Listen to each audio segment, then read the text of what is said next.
Bom, então eu vou estar falando um pouquinho sobre a tríade da mulher atleta, junto com um pouquinho da prática clínica no futsal feminino. Vocês conseguem me ouvir bem?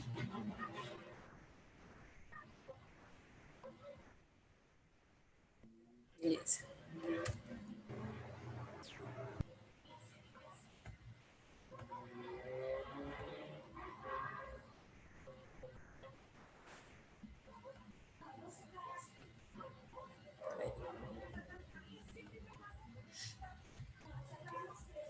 A apresentação está travando, não estou conseguindo ir para o próximo slide. Aí. Bom, então um pouquinho da minha apresentação. Já falaram um pouquinho, né? Sou fisioterapeuta da Clínica Espaço Neiva, atuo no futsal feminino de Taboão da Serra, né, que hoje é o Magnus Futsal. Também realizo acompanhamento com o time do São Paulo, né, do futebol feminino profissional. Sou graduada em fisioterapia, especialista em ortopedia e traumato, e também hoje concluí minha formação em educação física. Tive algumas experiências como centro de pesquisa do CEPED, fui monitora de algumas disciplinas como neuroanatomia, anatomia humana. Realizei alguns estágios também do departamento de esportes, né, na cidade de Bebedouro, no time da Internacional. E também tenho participação em algumas atividades adaptadas, como o vôlei adaptado e atividades recreativas na cidade de Taboão da Serra.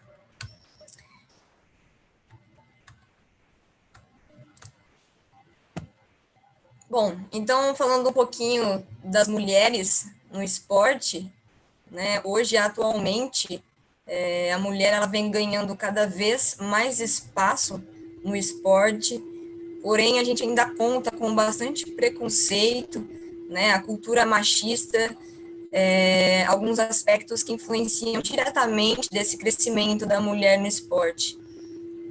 Até mesmo visando as questões financeiras, né? Hoje a mulher ela se apresenta num nível muito alto, né? Hoje a gente tem uma igualdade legal entre o homem e a mulher, e elas vêm cada vez mais se consolidando no esporte e trazem consigo diversas dificuldades também. Em 1992, o Colégio Americano de Medicina Esportiva ele fez um apanhado de disfunções que afetavam as mulheres nessa tríade, né? Dentre alguns aspectos importantes que eles conseguiram encontrar foi os distúrbios alimentares, né, a anorexia e a bulimia, a amenorreia, que é mais de 3 meses sem o ciclo menstrual, e a osteoporose. Em 2007, eles viram que estavam intervindo em uma tríade um pouco muito tardia, e eles não estavam conseguindo reverter esse quadro. Foram aí, então, que mudaram um pouquinho sobre os conceitos, né, para uma forma mais precoce. E aí alguns aspectos importantes foram a baixa disponibilidade energética, sem ou com a anorexia ou a bulimia, a disfunção menstrual, até o mínimo de atraso desse ciclo menstrual, a baixa densidade óssea, e tudo isso para que pudéssemos intervir de uma forma mais precoce. Nesse outro gráfico, ele mostra para a gente, nesse primeiro triângulo da direita, um nível ótimo dessa tríade, né? Que é um ótimo estado de energia disponível, uma ótima saúde óssea, né? E uma eumonorreia. Já nessas linhas cinzas, mostram um nível intermediário, onde a energia disponível ela já está reduzida, com ou sem os distúrbios alimentares, já existe uma redução da densidade mineral óssea e os distúrbios menstruais subclínicos. Já nesse outro triângulo, mais à frente, de 1992, foi o extremo da tríade. É uma baixa densidade energética, com ou sem distúrbios alimentares, a amenorreia e a osteoporose. Já nesse próximo slide, a gente observa alguns pontos importantes da tríade. O primeiro é essa baixa disponibilidade energética, que se dá pela busca do corpo ideal, né, o controle excessivo de exercícios e alimentação inadequada, em que modula isso é a questão social, a busca do corpo magro e ideal e a modalidade. A modalidade, a gente caracteriza ela como classificando 3 pontos bem importantes, né? O peso certo, como no caso das lutas, que tem a necessidade desse ganho de força em certos pontos da preparação, mas na fase final é necessário atingir o peso adequado, né? A exigência da estética, ser bonita e estar bonita é critério para os prêmios, e a exigência da própria resistência, né? Os treinos excessivos sobrecarregam as mulheres e colaborando com a diminuição da taxa calórica e aumentando o estresse ósseo das mulheres. Já nesse outro slide sobre a ingestão calórica, um baixo gasto calórico vindo do treino excessivo, da rotina diária cansativa, das noites de sono mal dormida, associada a uma baixa ingestão de calorias, a necessidade de perder o peso rápido, a busca pelo corpo ideal. Isso colabora para essa alteração no eixo hormonal, né, do hipotálamo e hipófise. Já associando um pouquinho a disfunção menstrual, no gráfico à esquerda, mostra que no momento pré-ovulatório é necessário um aumento dos hormônios sexuais femininos.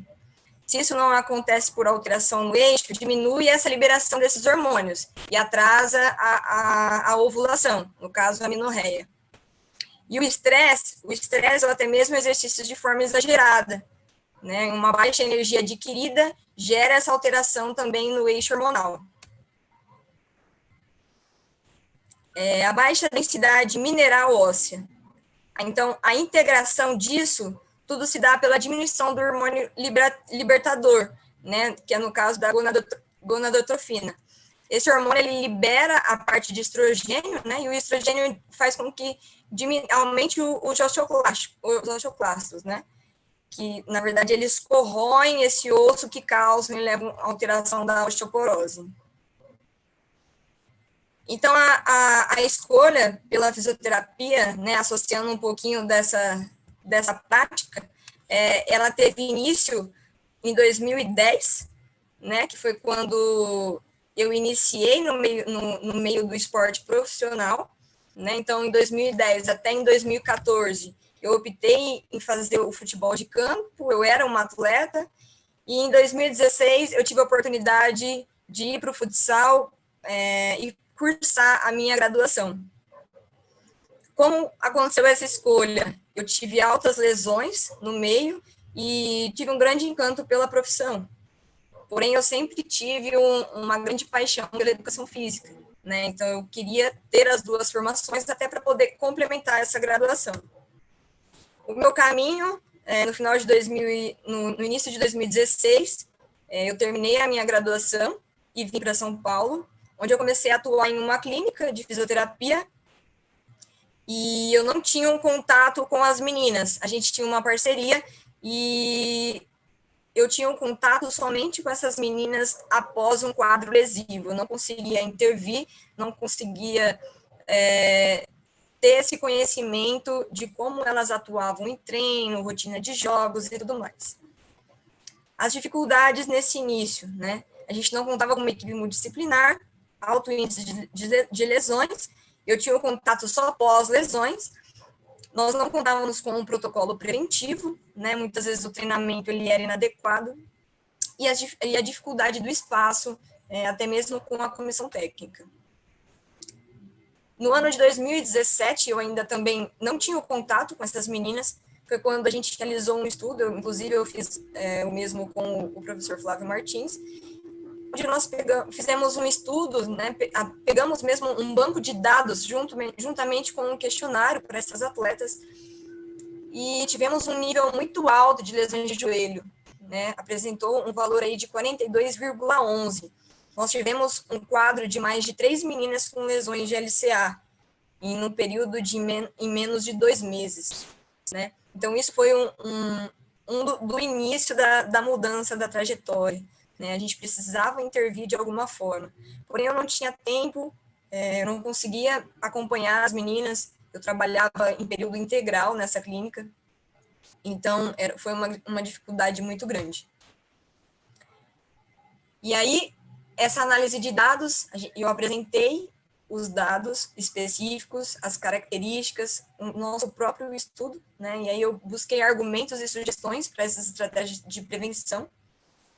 E aí foi que a gente começou a desenvolver um protocolo de FIFA 11 mais adaptado ao futsal, né? Já que é um protocolo específico de futebol de campo. Inclusive, no meu trabalho da educação física, eu mostro resultados positivos dessa adaptação do protocolo. Então, dessas 3 principais lesões de cruzado, começamos a realizar pequenas intervenções. Hoje a gente tem um protocolo montado e adaptado ao futsal. E desde então não tivemos mais lesões de cruzado, que é uma lesão considerada importante, que perde tanto o clube, quanto a equipe e quanto o atleta. Alguns aspectos importantes da modalidade. O futsal é acompanhado de uma grande probabilidade de lesões, né, pelos padrões da prática clínica, mudança de direções, ele é um esporte de muito impacto, e isso é atribuído junto ao futsal feminino, porque justificando a menor massa muscular das mulheres, apresentando, né, uma menor força relacionada ao homem. Os níveis de taxa de testosterona, por exemplo, os hormônios reprodutivos, que podem predispor a mulher à lesão. E a lesão do cruzado anterior, né, a mulher ela já apresenta um número bem superior ao homem, né, principalmente pelos aspectos anatômicos e biomecânicos, da pelve larga, o desvio axial dos membros, a chanfradura interarticular, juntamente com uma instabilidade articular, né, diferente do homem, né, relativamente ao sexo masculino. E o que favorecem também as lesões nas mulheres por esse déficit mesmo de estabilizadores mecânicos. E o papel da fisioterapia, ele é muito importante, né, orientações de exercícios que buscam o equilíbrio, alongamento, adequações, né, melhora do gestual, economia de energia dessa atleta, né, e a prevenção, com certeza, ela é o papel primordial diante da vida dessas atletas. Hoje, nós contamos com uma equipe multidisciplinar, o que potencializa os nossos resultados, né? Hoje, a nossa avaliação ela é multidisciplinar, né? Então, principalmente no início da temporada, a gente tem o dia específico com o preparador físico, o dia específico comigo, com a fisioterapeuta. Então, tudo isso faz uma diferença muito grande na vida dessas atletas, né? Então, o planejamento hoje ele é em conjunto, né? As reavaliações acontecem, então não adianta somente avaliar esse atleta no começo do ano, ou somente realizar a avaliação no meio do ano, né? Precisa ter todo um planejamento e reavaliar. E as modificações, né? No início, às vezes ela apresenta de um jeito, no meio do ano, a atleta já se encontra numa capacidade, num nível totalmente diferente. Então, é a reavaliação e aplicação dessas modificáveis. Então, como a gente realiza isso? Um pouquinho do que a gente realiza, né? Os testes funcionais, avaliação de flexibilidade, a mobilidade, a força, a capacidade aeróbica anaeróbica, os padrões biomecânicos, o gestual de cada atleta. Então, como eu disse no slide anterior, né, a gente realiza 3 tipos de avaliações, que é na pré-temporada, no segundo semestre e no final da temporada. E devido ao grande número de jogos, o calendário, principalmente do futsal de Tabuão, ele é bem apertado, né? Às vezes as meninas disputam uma média de 3 campeonatos ao mesmo tempo, então é jogo sexta, sábado, domingo, segunda-feira, né? Então o dano muscular no qual esse atleta ele é submetido traz efeitos desagradáveis ao organismo, né? E o que pode afastar esse atleta por curtos ou longos períodos. Então, a gente precisa cada vez mais realizar essas intervenções e deixar a capacidade desse atleta cada vez mais alto para poder suportar esses estresses. Então, um pouquinho do que a gente realiza na adaptação desse protocolo são exercícios de mobilidade, equilíbrio proprioceptivos, exercícios nórdicos, de estabilização, pliométricos coordenativos, de agilidade, de ativação muscular e de adaptação gestual.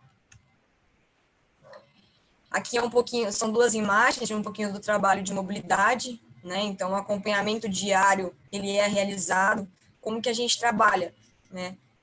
Existe o protocolo na qual todas as meninas realizam antes de jogo, antes de treino, né? Antes de um período que ela vai ser submetida ao gestual dela, e existe o personalizado, né? Que é o específico para cada atleta, na qual a gente deixa livre para elas estarem realizando, seja de manhã, à noite, no período que elas se sentirem mais à vontade, mas que cada atleta tem o seu, de acordo com a sua necessidade. Né? O protocolo preventivo, ele é válido, como para todas as atletas, ele é válido, mas o principal são aqueles específicos, que vai influenciar diretamente no ganho dessas meninas e na prevenção de lesão. E com todo esse trabalho, a vitória vem, né? Esse é um resultado do ano passado, onde nós fomos campeões da Copa do Brasil, né? Era uma das nossas principais competições, né? E foi um ano bem importante para a gente atingiu o nosso principal objetivo e não perdemos basicamente nenhuma atleta em nenhuma das nossas competições. Finalizamos um ano com todas as atletas com uma integridade muito boa no seu nível de cansaço e outros fatores recorrentes do ano. Uma outra realidade totalmente diferente, né? As atletas do São Paulo. No São Paulo, eu não tenho uma intervenção tão grande como aqui no Tabuão. Eu realizo apenas a manutenção dessas meninas. Então, a demanda de número de lesões é muito alta, né? As meninas se encontram sempre num padrão de dor, de sentindo algum desconforto. A gente não tem uma boa integração com a equipe interdisciplinar, né? Então, às vezes a gente conversa um pouquinho ali com elas, às vezes aparece o técnico, às vezes o preparador, mas a gente nunca consegue ter uma conversa para poder entender, poder compreender um pouquinho da rotina delas e ver realmente o que cada uma está necessitando, né? Então, isso fica um pouquinho complicado para o fisioterapeuta. Por outro lado, era a realização de um sonho, né? Estar num time grande, estar num time referência, né? Mas é triste não conseguir exercer o trabalho da forma que gostaria, não conseguir intervir na vida dessas atletas. Então, um grande clube, grandes atletas e pouco suporte. Né? Então, basicamente, é um outro cenário que eu me deparei como se eu tivesse lá no início. Né? O São Paulo teve o seu primeiro time no ano passado, né? Então foi o primeiro ano de time profissional. Então, eu acredito que isso ainda vai melhorar. Né? Cada ano que passa, eu acho que tende a melhorar. Então, aqui eu coloquei o futsal feminino, né, para vocês seguirem, e aí está o meu Insta pessoal. Obrigada, e as minhas referências. Gente, desculpe um pouquinho do... Eu não estou no meu computador, ele deu uma travadinha. Tudo bem, sem problema nenhum. A apresentação passou legal, foi muito boa. Queria agradecer. Deixa eu ver se chegou alguma... Eu fiquei tão entretida na apresentação, que foi tão boa, que eu nem olhei as dúvidas que chegaram. Ai, o computador travando um pouco me deu uma complicada, que eu fiquei um pouco nervosa.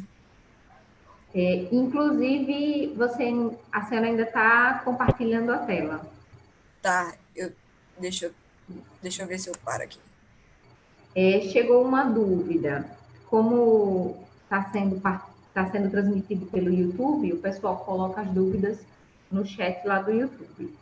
Eu estou compartilhando a tela ainda? Eu acho que eu não sei tirar. Não, já saiu.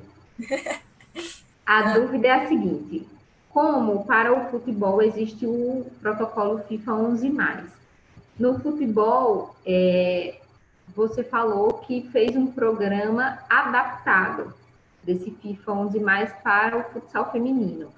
Sim. Como foram essas adaptações?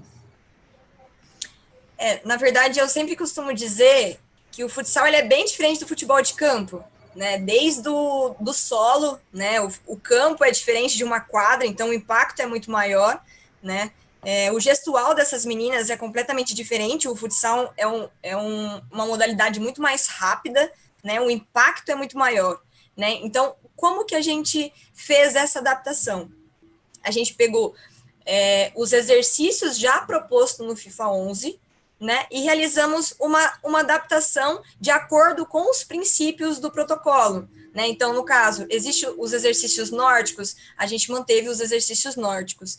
Qual a principal diferença desse protocolo? A gente associou muito o gestual, né, do futsal. Então, as meninas realizam, por exemplo, muitos giros, né, na modalidade, principalmente a posição de pivô. Então, a gente realizava muito exercício em cima de giro associado à instabilidade, por exemplo, a contato, né? Então, a gente tentava sempre pegar o gestual dessas meninas e associar cada vez mais a uma instabilidade, ao controle de passe que elas realizam, geralmente domínio e passe que elas realizam muito, só que associado a uma instabilidade maior. Então, a gente tentava sempre elevar a capacidade dessas atletas, né, e potencializar essas capacidades dela. Hoje, na verdade, eu apresentei no meu trabalho da educação física e estou tentando aí fazer uma publicação para ser uma referência até mesmo no futsal, né, porque é difícil você encontrar equipes que realizam